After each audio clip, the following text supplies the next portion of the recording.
Swami Vivekananda, later in this country, he says that I fought with my master for 6 long years, and the main issue over which he fought was the worship of Kali, was the worship of Shakti. He said, how I hated Kali and her ways, and yet he made me over to her and she made a slave of me. In fact, it is because of Kali, it is because of Shakti that Vivekananda, Narendranath becomes Vivekananda. He comes to the West. The Vedanta societies are here today. The floodgates of the accumulated spiritual treasures of the East have flowed to the West over the last 125 years. And which is why you are here today and I'm here today also.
Because they were all members of this well-known Hindu reform movement of the 19th century, the Brahmo Samaj, who were against any kind of worship in images. And so Narendranath would tell Rakhal that you have signed up for that. Why are you going to that temple and worshipping that image? And Rakhal, who was of a very sensitive and soft nature, started avoiding Narendranath. Till Sri Ramakrishna found out and scolded Narendranath. He said, can everybody go straight to the transcendent aspect of reality? Let people go in their own way. Why are you discouraging Rakhal?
And he goes there, comes back after some time, and Sri Ramakrishna says, well, did you ask?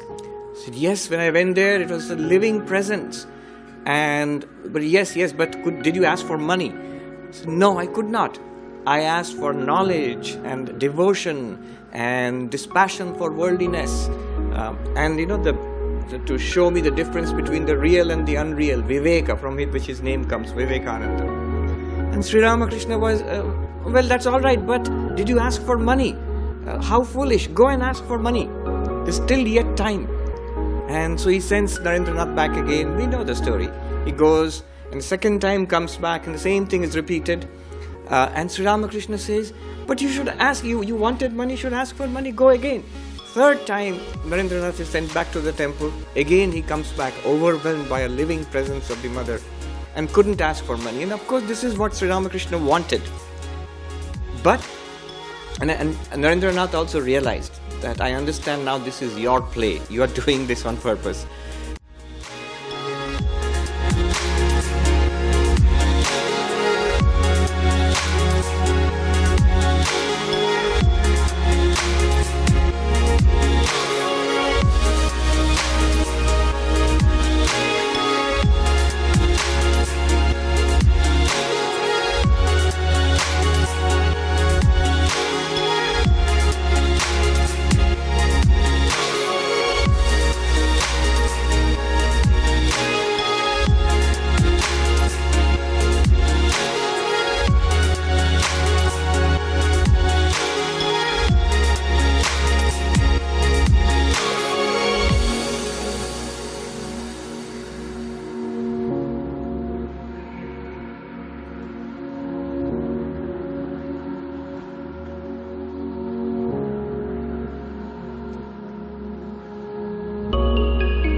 he kept telling people, Naren has accepted, he literally said Kali, which means Naren has accepted Shakti, God as in the form of the Divine Mother, as the power of this universe.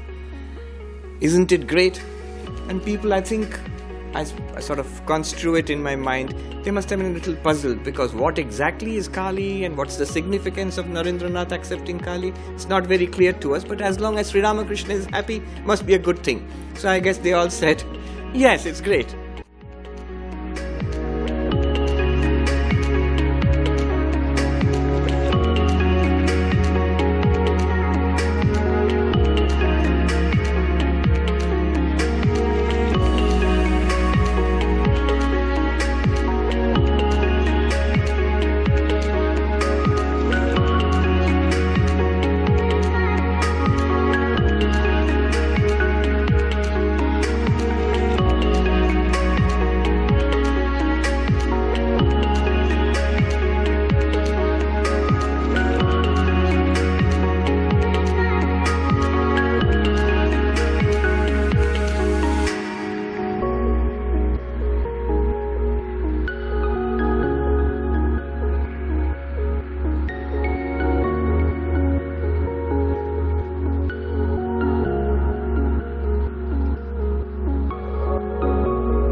The significance of accepting Kali, the significance of accepting Shakti is, as I said, it's manifested in the whole life of Vivekananda.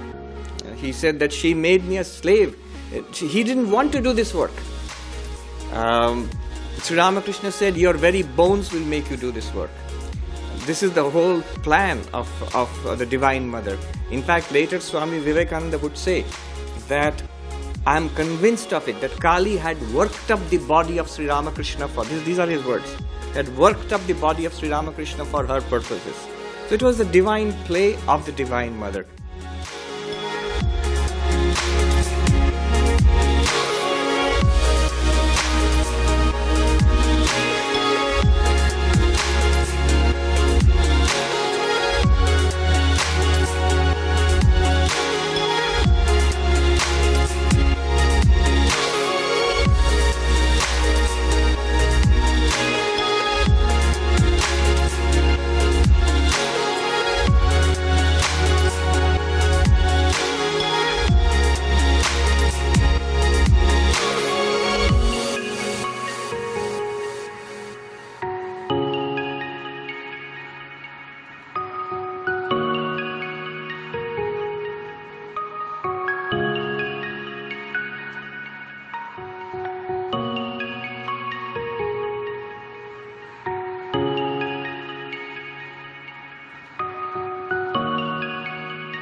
Shaktas, that means the worshippers of Shakti are called Shaktas. Worshippers of Shiva are called Shaiva. Worshippers of Vishnu are called Vaishnava. These are different forms in which God is worshipped.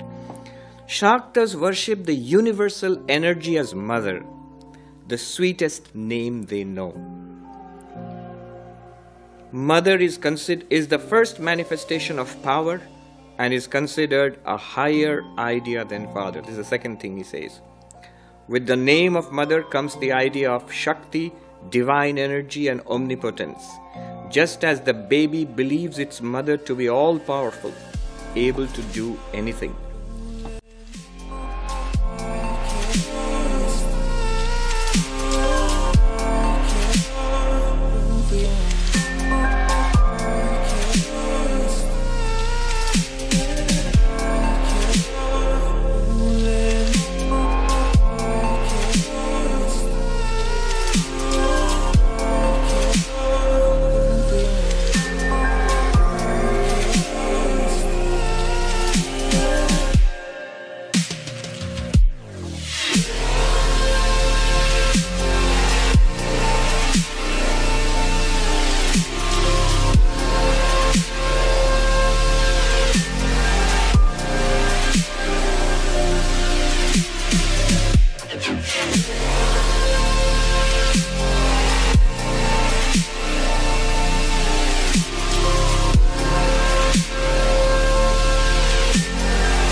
You see, this is one idea that the ancient Hindus came upon, that God being infinite can be worshipped in infinite ways, which Sri Ramakrishna would often say later on, as many paths, so many faiths, as many faiths, so many paths to God. Infinite reality, infinite paths, or infinite ways to an infinite reality.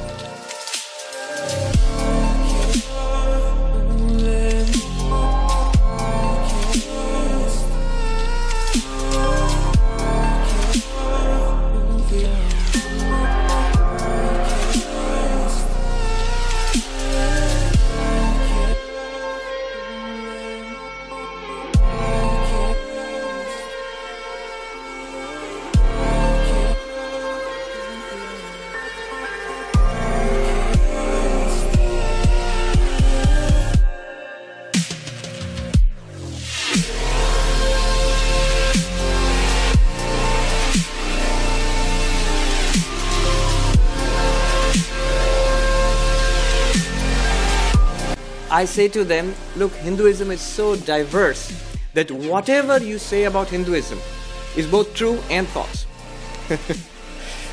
Whatever you say about Hinduism, the answer will be yes and no. Do Hindus believe in God? Yes and no. There are philosophies which are not openly theistic, at least. Is God with form in Hinduism? Yes and no. Is God male? Is God in the form of a man? God is male? Yes and no.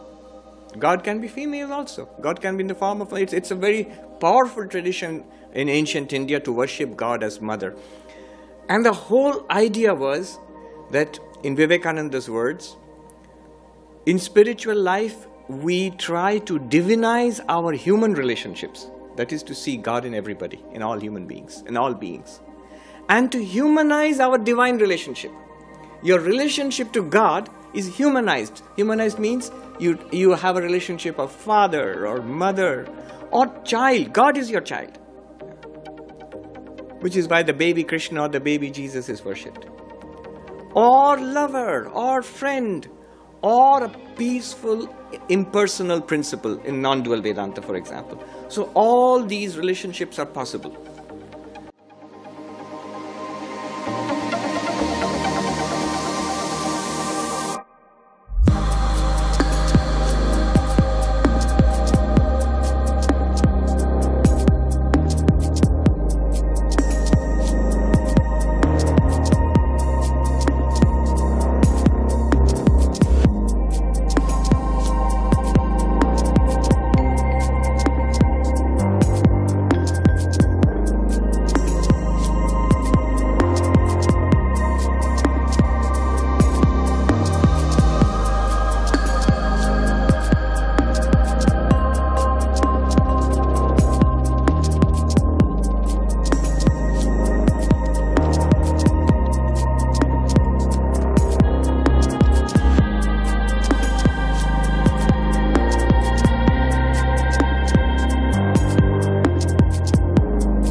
She is the sum total of the energy of the universe.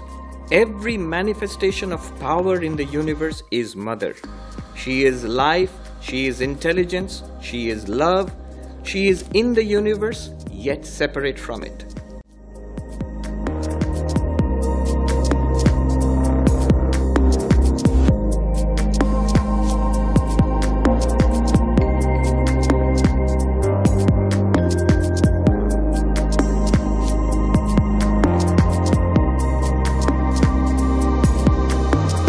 Go ahead in spiritual life. Do not be satisfied with a little realization. Very soon you will see a divine radiance filling the entire universe.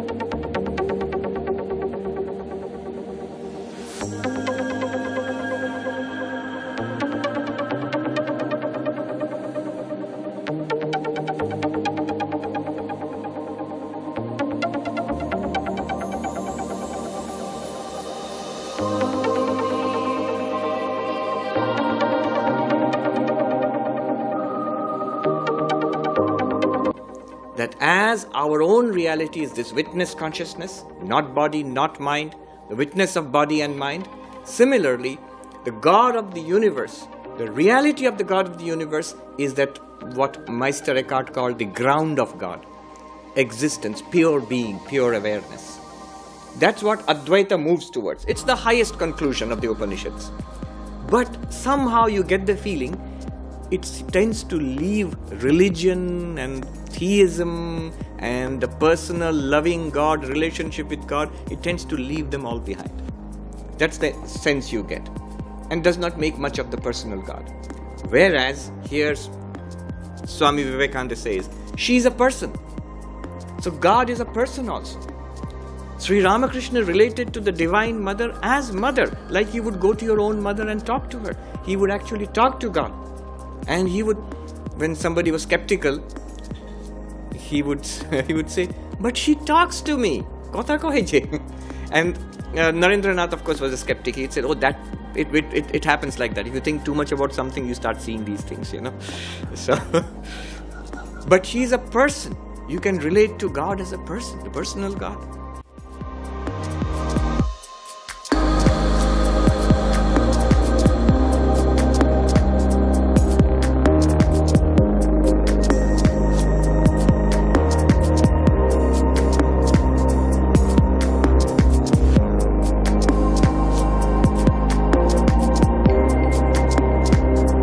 Swami Vivekananda in another place says that I am firmly convinced that there is this power in the universe which thinks of itself as a person and of itself as female, as mother.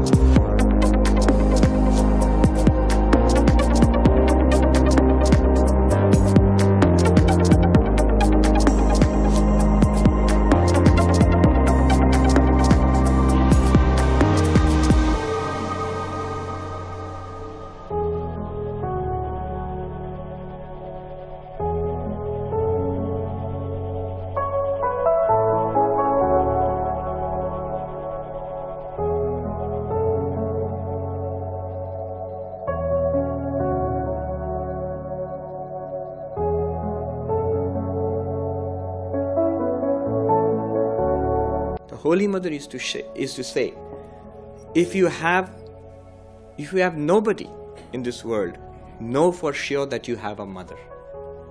Know for sure. Even if you have nobody else in the world, know for sure that you have a mother. She is a person and can be known as Sri Ramakrishna saw and knew her.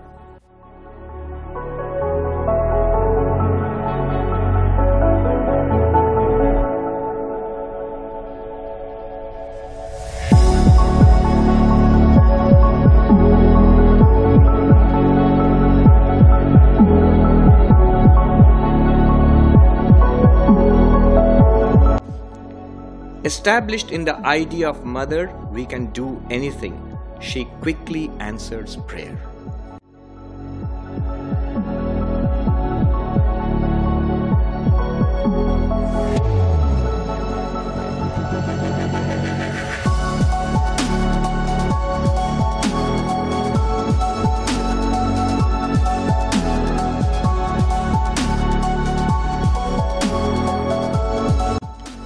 In the West, here I have taught only the Upanishads.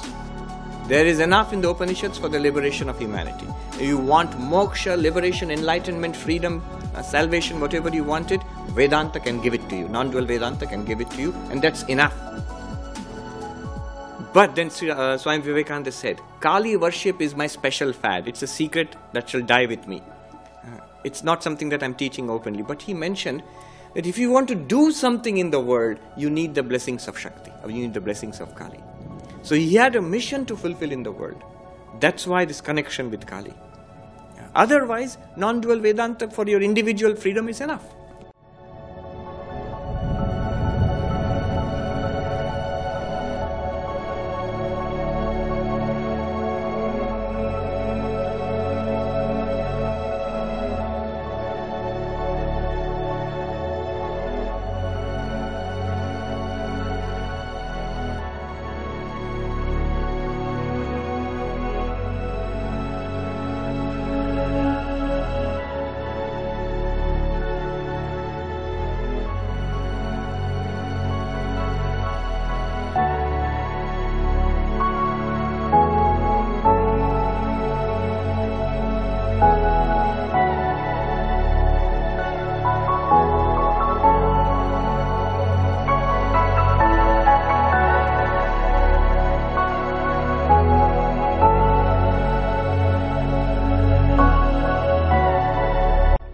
have seen in the main monastery in Belur Mutt, the big temple of Sri Ramakrishna, of course very popular, many people go there, but often I've seen people go there, bow down, and then they go straight, make a beeline for the temple of the mother, which is a much more modest structure on the bank of the river.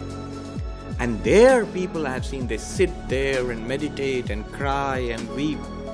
So this idea that mother answers prayer much more easily, much more quickly, much more leniently than father. Father is stern, father listens, but stern. We get what we deserve, and father is just. But mother is a soft touch. So if you nag her enough, you will get at least some of what you ask for.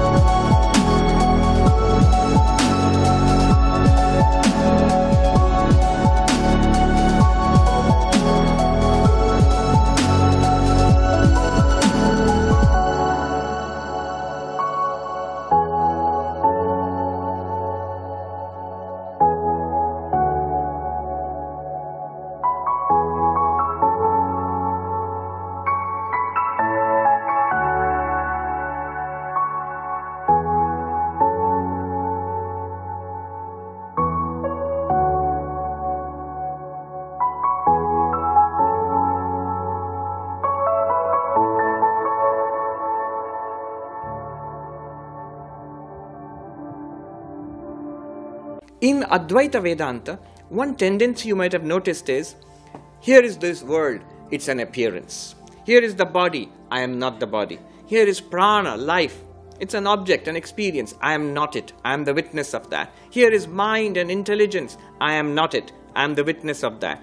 I am the pure consciousness apart from witness of material universe, the physical body, the vital body, the mental body, the intellectual body. The Annamaya Kosha, Pranamaya Kosha, Manomaya Kosha, Vijnanamaya Kosha. We note it and we dismiss it. Neti, neti, neti. But it sometimes seemed to me a little one-sided. There is spiritual significance in matter. There is spiritual significance in life. There is spiritual significance in mind and intelligence.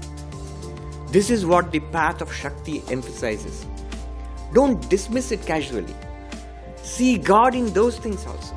See God in life. See God in physical matter, in the being of the universe. As Sri Ramakrishna says to Keshav Chandra Sen, you have seen so many things across the world. Did you not see my mother in all of them?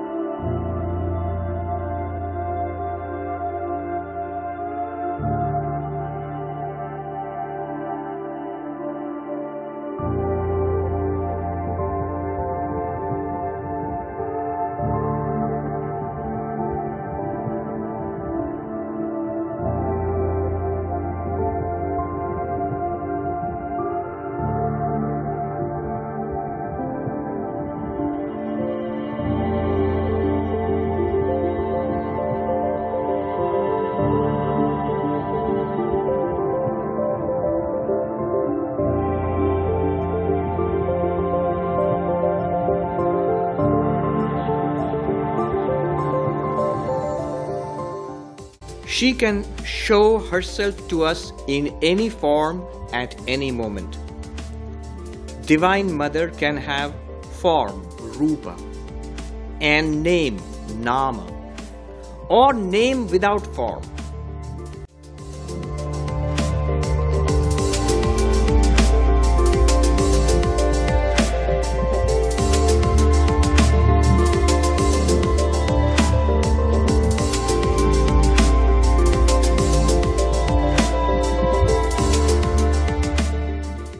And as we worship her in these various aspects, as name and form or name without form, we can rise to pure being having neither form nor name. So through the worship of the Divine Mother, beyond to Brahman, pure existence, consciousness, bliss.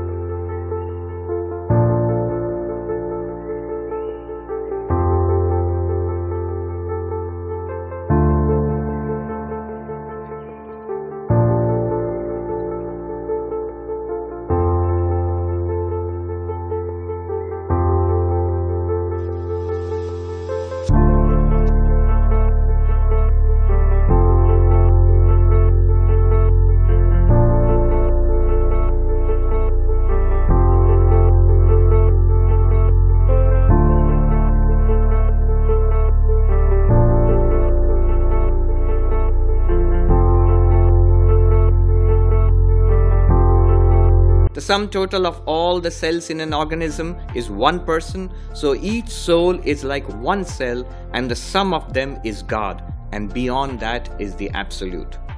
The sea calm is the Absolute, the same sea in waves is Divine Mother, Brahman and Kali. That's why Sri Ramakrishna, this is literally, he's translating Sri Ramakrishna. Sri Ramakrishna would say Kali and Brahman are the same thing. One is the calm sea and one is the sea in motion. It's exactly the same thing. She is time, space and causation. God is mother and has two natures, the conditioned and the unconditioned.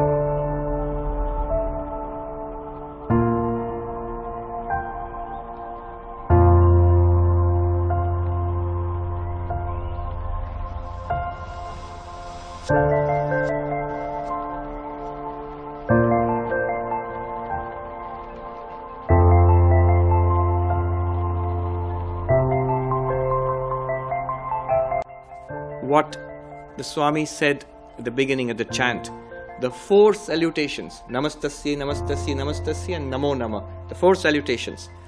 First salutation is to Divine Mother in the form of this physical universe. The second salutation is to the Divine Mother in the form of subtle universe. You say, what is the subtle universe? Thoughts, feelings, emotions, ideas, intuitions, intelligence. That's the subtle universe within us. Second salutation. Third salutation is to the causal aspect of the universe, what is called the Avyakta or the manifest, from which comes the subtle and the gross universe. And the fourth one is to the Divine Mother beyond causality. Beyond causality. Cause and effect. Universe has a cause and there's an effect. Beyond causality is existence, consciousness, bliss, the Absolute.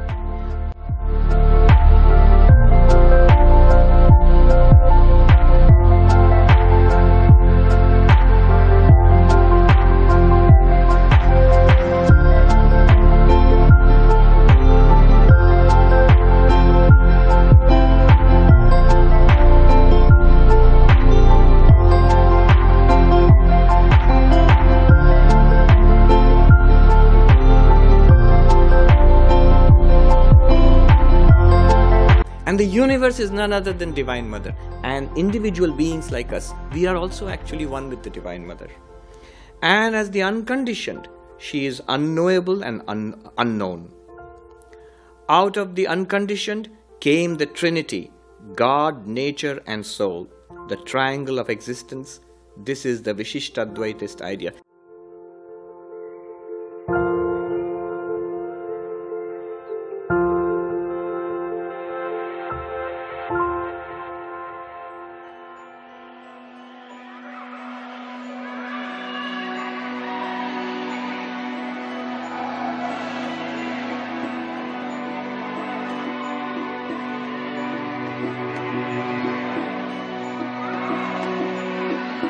A bit of mother, a drop was Krishna, another was Buddha, another was Christ.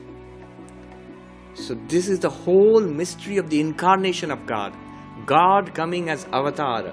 And from the Shakti point of view, it's an ocean which is the Divine Mother, and a drop of that ocean is the incarnation of God. Rama or Krishna or Buddha or Christ. So they are drops of the ocean. That is, if they are a drop, imagine what the Divine Mother is.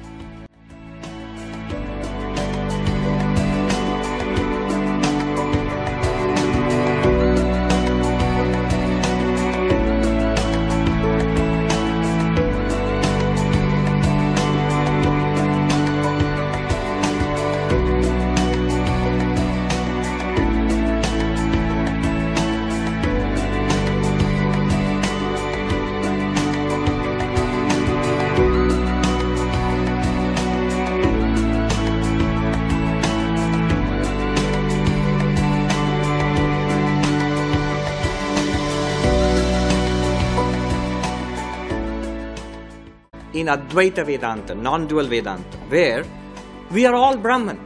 Everything is Brahman. So what's so special about an incarnation? What's special about Krishna or Christ or Ramakrishna? That's why when Sri Ramakrishna said to Vivekananda that he who was Rama, he who was Krishna is in this body, Ramakrishna, but not in your Advaitic sense. In your Advaitic sense, everybody is Brahman. We are all Brahman. But there is a special sense in which avatars, incarnations of God, are different from the rest of us.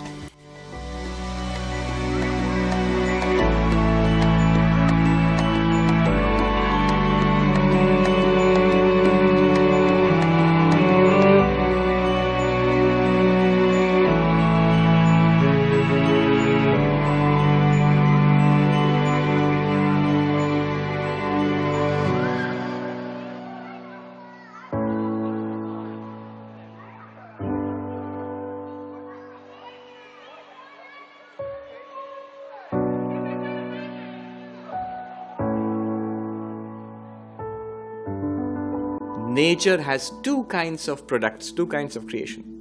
Nature, that means Prakriti or the Divine Mother. One is this universe and us, sentient beings and the universe. That's one kind of product. And then he says there is a special creation which nature undergoes once in a while, which is the incarnation of God, Avatara, indicating thereby the incarnation is a separate mystery altogether.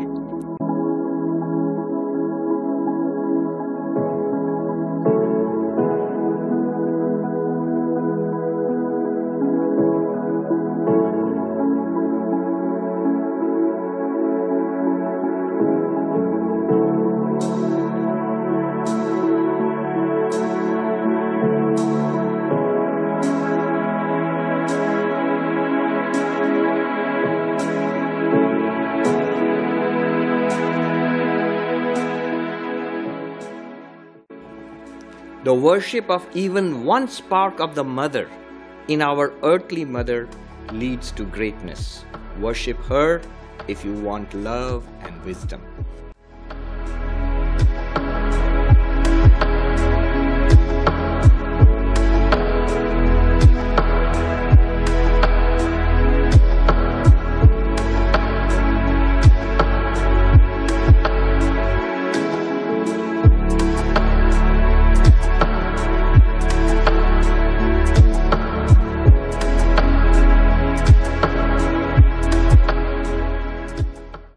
In the Kashmiri Shaiva system, Prakasha Vimarsha Swarupa. Prakasha means awareness, pure awareness, consciousness.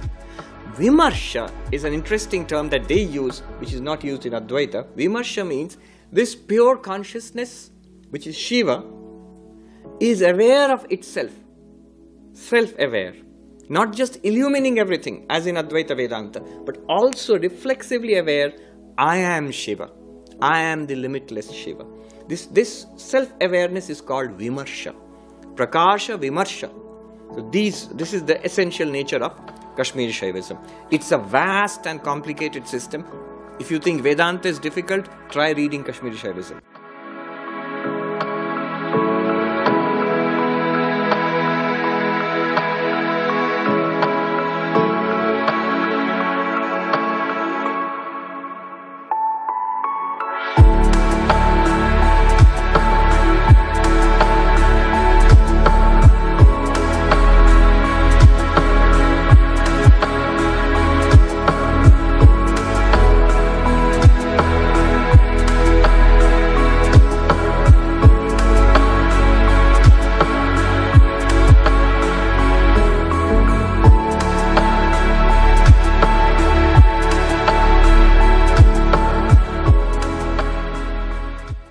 Kashmiri Shaivism has 4 approaches to enlightenment.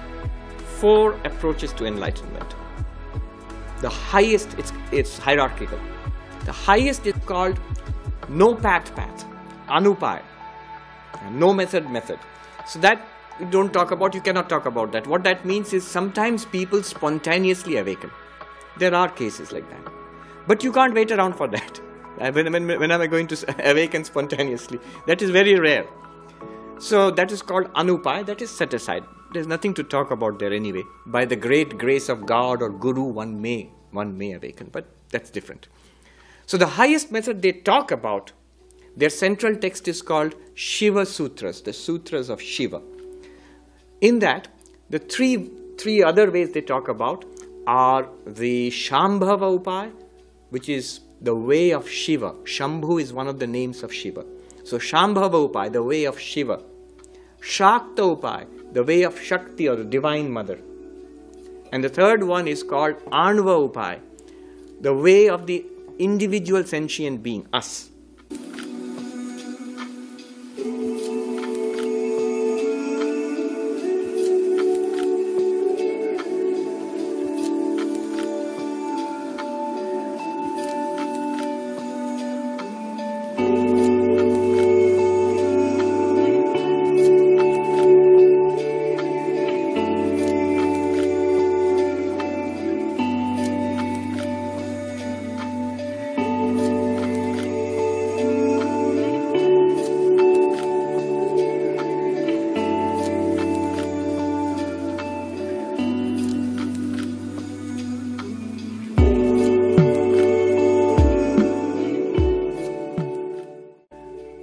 Swami, I listened to the talks, I read the books, and I understand it too.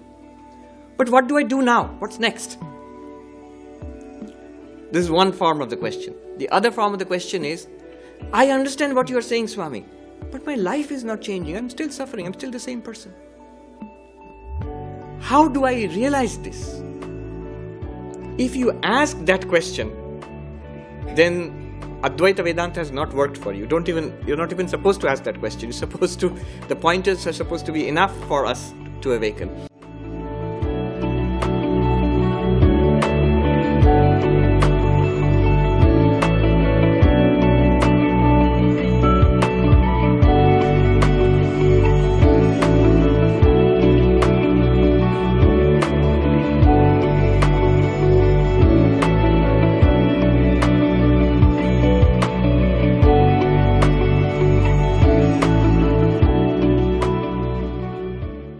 Answer is, the method is hearing, reflecting and meditating, Shravana, Manana and Nididhyasana. It's not working. Not working. Repeat. I've been repeating 30 years, 40 years. Better luck next life.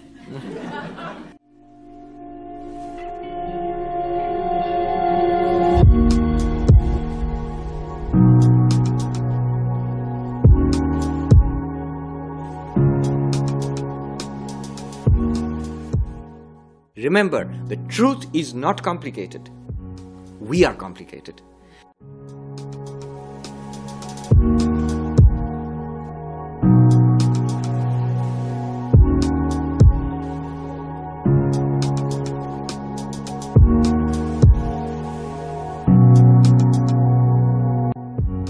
Shuddha Vikalpa, a pure thought construct. What is the nature of the pure thought construct? The same as the original teaching of Kashmiri Shaivism, non-dualism. I am the limitless Shiva. Abhinava Gupta, great Kashmiri Shaivite teacher, he says, Vishwottirna Vishwatmacha, transcending this physical universe and the essence immanent in this physical universe, that Shiva I am.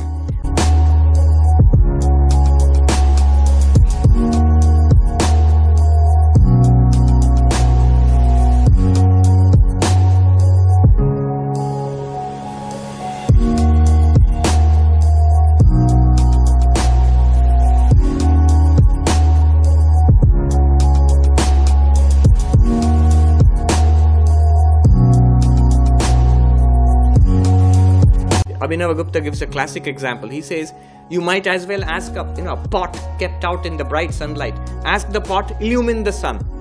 Impossible. It's a crazy idea. It's just the opposite. It's the sun which illumines the pot. The pot has absolutely no way of illumining the sun.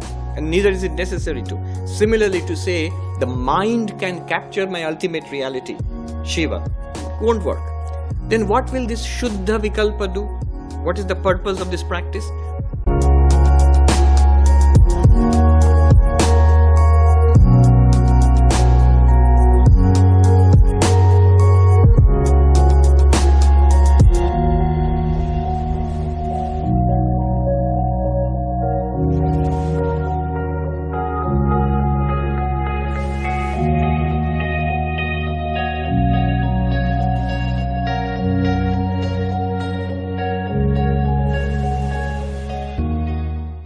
The illusion of duality is to be removed. Abhinavagupta says, Swarupa akhyati matra dvaitam. He says, Dvaita adivasam, Swarupa akhyati matram. But what it means is, this experience of a dualistic universe is only due to the non-apprehension of our non-dual self. It is there, but we don't see it as it is. That's why we experience this. So this Shuddha Vikalpa, this practice, will only remove this error. It will, look at the difference. It will not catch hold of Shiva. It will remove the ignorance that we are not Shiva.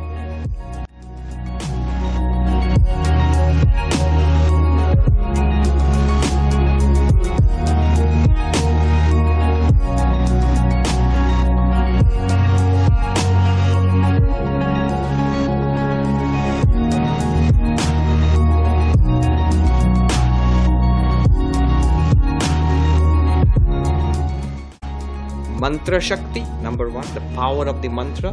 The second one is called Bhavana, Sattarka, that's a technical term. Bhavana, which means meditation. And the third one is Shuddha Vidya, pure knowledge, what they call enlightenment.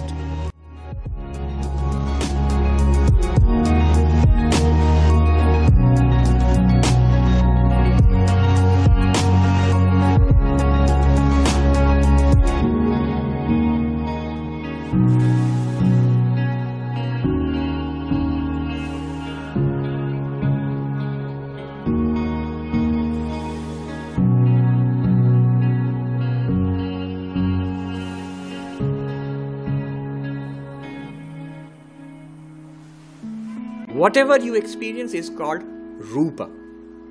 And the way you grasp it in your mind, the conceptualization here, the language used for that is called Nama. So the Divine Mother is both Rupa and Nama. The thing itself and the concept in your mind. The concept is always expressed in language. So the Divine Mother manifests herself in language.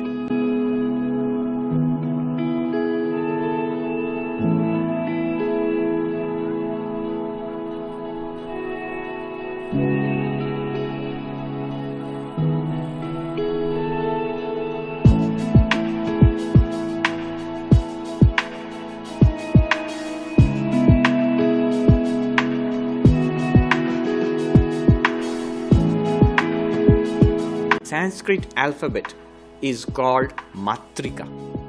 Matrika.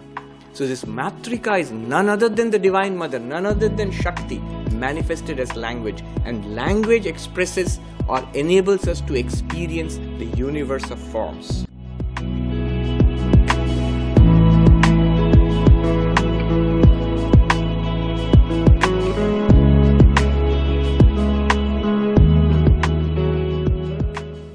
The limits of my language are the limits of the universe.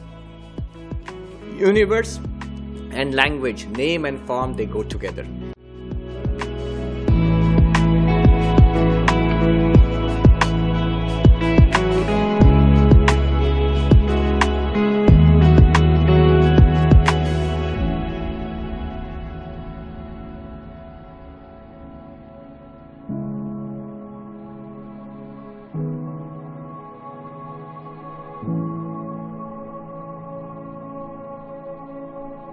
And we think language is ordinary.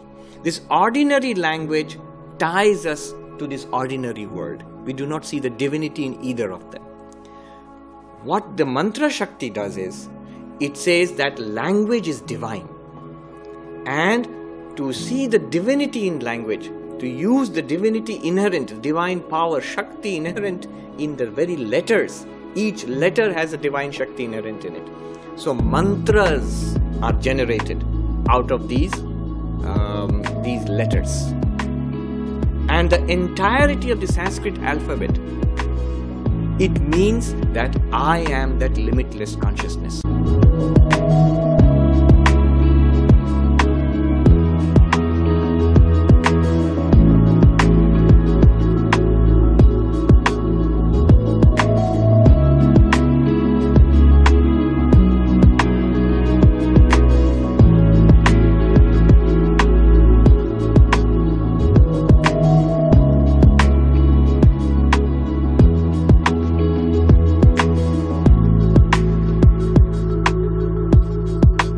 How does it do so? It's incredible. We never think about that way. If you know Sanskrit a little bit also, it'll be amazing to you. But even without that, we can grasp. See, here is a secret. In the Sanskrit alphabet, also in many Indian alphabets, it starts with A. The first is not A, it's A. The most primitive sound is A. And the last one is H.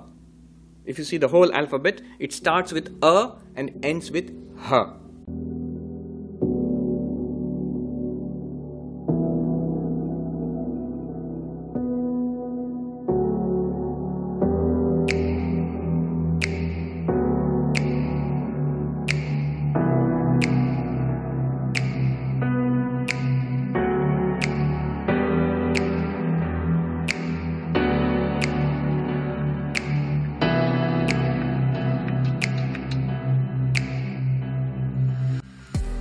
Now, A is the mantra for Shiva, according to the science of mantras in the Shakti, in the way of Shakti. A is the mantra for Shiva, is the Bija mantra for Shiva. And Ha is the mantra for Vimarsha Shakti, the Divine Mother. And in between these two letters, A and Ha, the last one, in between are all the other letters. All letters. A and Ha, if you put them together, and the dot is put there, it is called Aham. And those who know Sanskrit or a little bit also, you know what Aham means? I. The word for I, the vertical I, the word for I, the subject, me, I, is Aham. And they show that in between, in Aham, is all other letters of the language. And from those letters comes all language, all names. And those names represent the entire universe. So the word Aham, which means you, the you or I, the person, it includes in it the source of the entire universe. That's the way they think about it. So all names corresponding to all entities in the universe are encompassed in that word Aham. The word Aham, I, the mystical meaning of that is pure consciousness, Shiva, starting with A, coming down to Ha in the entire process, manifests as everything in the universe. The cause of the universe, the subtle universe, and the physical universe. But the Swami said that the four salutations. So Shiva manifests as the cause, as the subtle universe, as the gross universe, and does so by the power of Shakti, the Divine Mother. So Aham.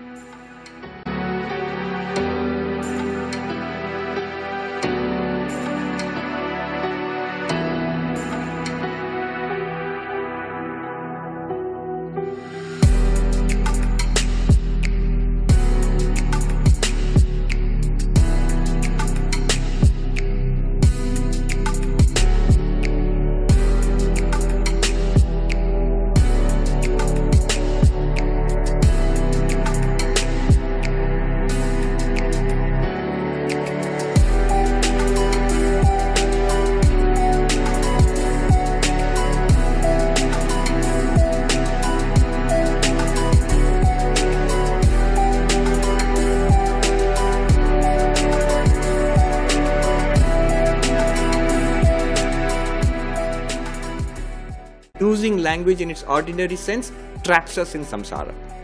Using language in this mystical sense will free us from samsara. Now the Guru gives you a mantra, like we have all got, most of us. And that mantra is generated from this matrika, from this set of mystical letters. And this mantra refers to one or the other forms of the Divine Mother. In some form, the Ishta Devata. It could be male, it could be female, it could be beyond gender. And as we repeat that mantra, the mind and the personality becomes divinized. And the divinity inherent in that mantra reveals itself. The repetition of the mantra goes into the second stage, which is called bhavana. Bhavana is a meaning, there is no good English equivalent for it. It means meditation. Abhinavagupta says, what is meditation? He says it's a kind of imagination. The difference is what already exists and yet is not evident to me is made evident by this process.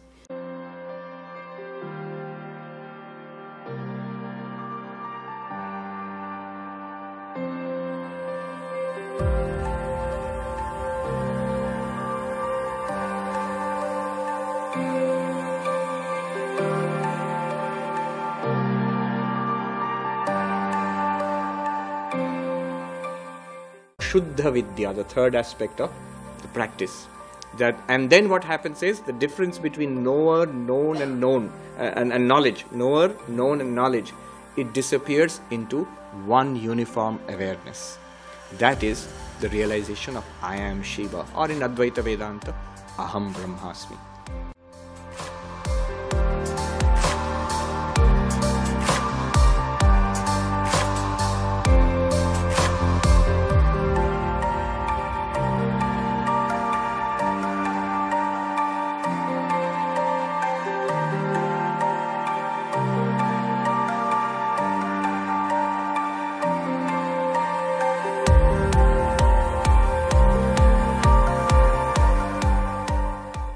So Shankara goes into details there. What can language do and why it will not work on that ultimate reality? And so ultimate reality, Brahman, has to be beyond language.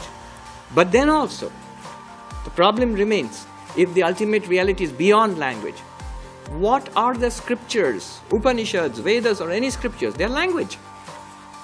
So the language has to express something which cannot be expressed by language. You see the problem?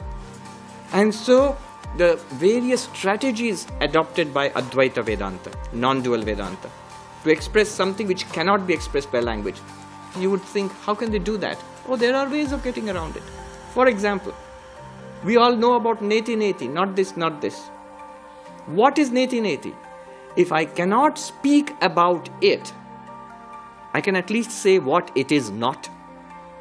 That is basically not neti neti. By indicating what it is not, I can use language to indicate what it is not. I'm not talking about it, I'm talking about what it is not. Then, what is the result? You would be expected to grasp with intuitive flash what it is, and I am that reality. You will be expected to grasp that. That is the technique. That's one strategy. There are about half a dozen strategies used by Vedanta. There is the strategy of paradox. Further than the furthest, nearer than the nearest, greater than the greatest, smaller than the smallest. That which is night to the awakened is day to the unenlightened. That which is night to the unenlightened is day to the awakened. What is it? What do you mean by that? There's a very precise meaning, but it has to be grasped intuitively. So Advaita Vedanta keeps on dwelling about the inability of language to express that. At the most, language can point towards it.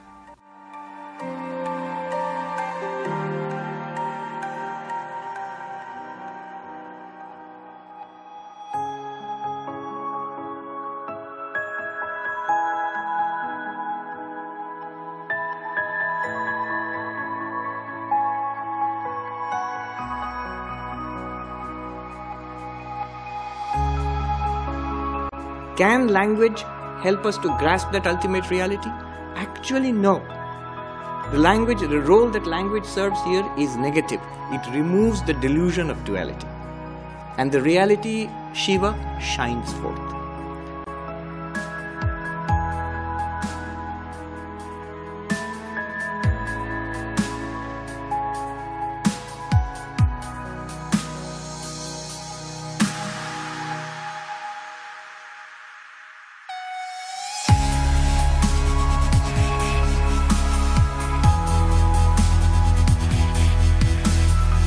Paratattva spurattaatmakam manana dharmata bhedamaya samsara prashamatmaka trana dharmata cha asya niruchyate.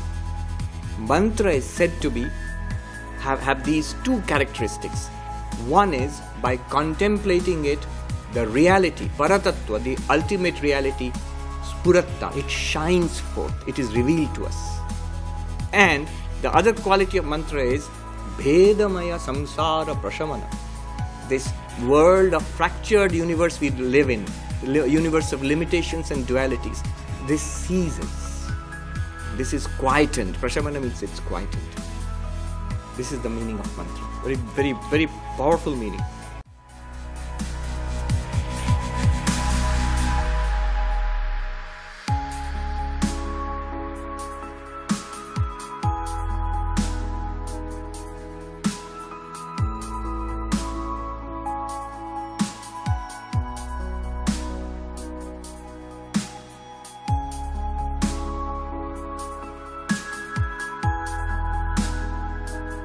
Even in Advaita Vedanta, Panchadashi, the teacher speaks about how to calm the mind down. If it's not working, then how to calm the mind down.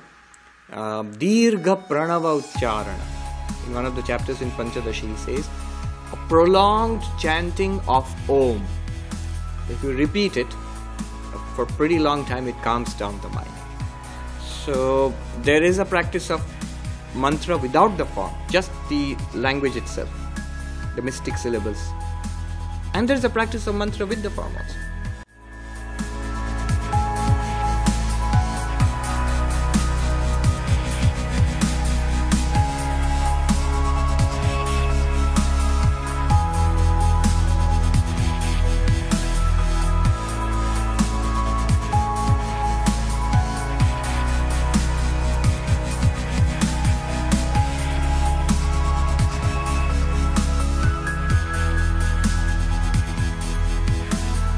Silence is the evocation, is the best expression of the ultimate reality.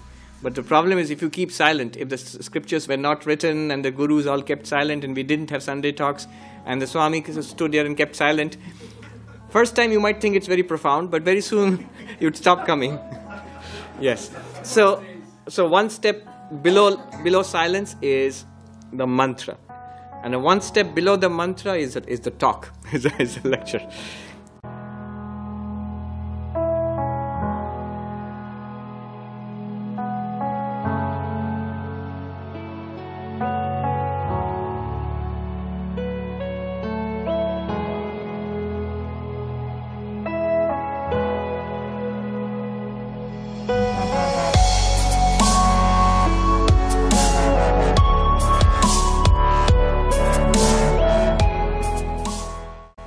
Shankaracharya, in his Dakshinamurti Stotra, there's a beautiful sentence.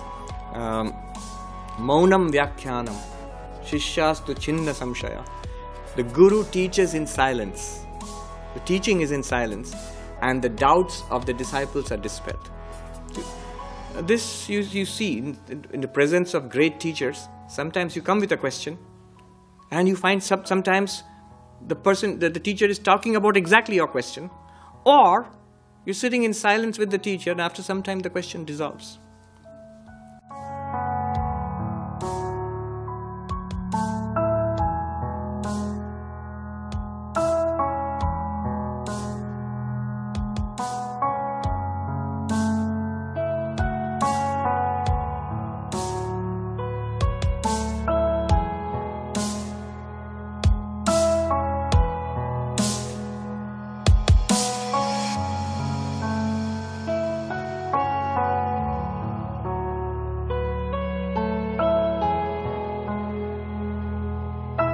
I saw my parents and her parents, and they were like uncles and aunts, and I saw what they did in life, and my feeling was, so if I am like them, this is what is going to happen to me. Maybe a little better, maybe a little worse. Reasonably, you can't expect anything more. That's exactly how I thought when I was 10 years old. So this is what is going to happen to me. I have seen it. Why should I repeat it? I always felt that. I can see it. Why should I repeat it? I really felt that. And here is Vivekananda. I used to read, these books were there at home. Here is Vivekananda saying that God is real and God can be experienced, and the highest purpose of human life is to realize God, experience God. So why not do this? It really pulled me. So that's why I became a monk. Now her answer is very instructive. She said, oh, that's what you thought when you saw our parents. I said, yes, what did you think? She said, I looked at your parents and my parents and I thought, this is great, this is what I want to be. So you see, it is what we call samskaras, a kind of inherent tendency in the mind. You really cannot explain it all by nature or nurture, something carried over from past lives. I think we believe that.